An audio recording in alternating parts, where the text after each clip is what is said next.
Hey, is this a good time to chat? I want to talk about fear and the choice point that comes along with it.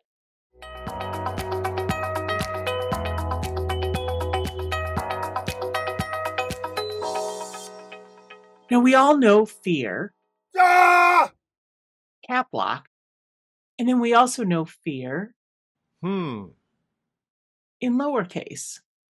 Cap locked fear is the rational kind, like, holy shit, there's a grizzly bear in my living room. That's the fight, flight, freeze kind of fear. I want to talk about the other kind, the sneakier kind, the kind that shows up when we're about to try something new, something big, something that could change everything.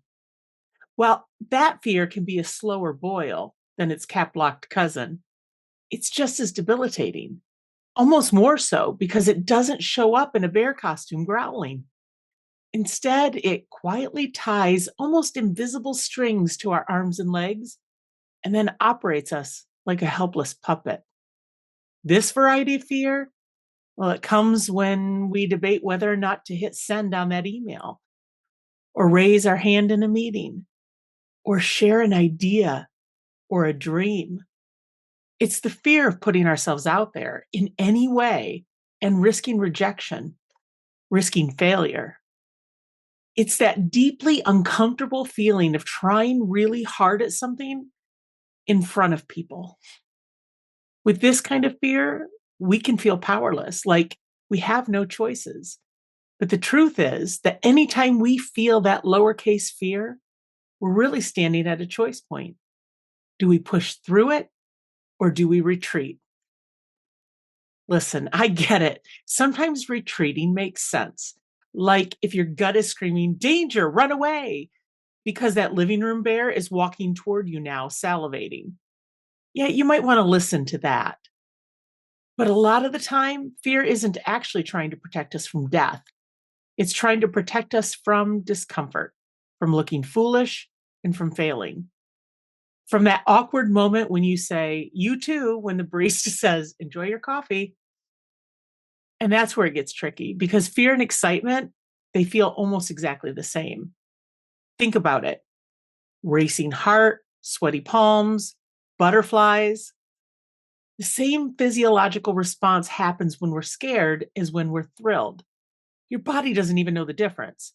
Our brains quickly attempt to interpret and distinguish, and sometimes our brains get it wrong, which means sometimes we back away from things that aren't actually scary.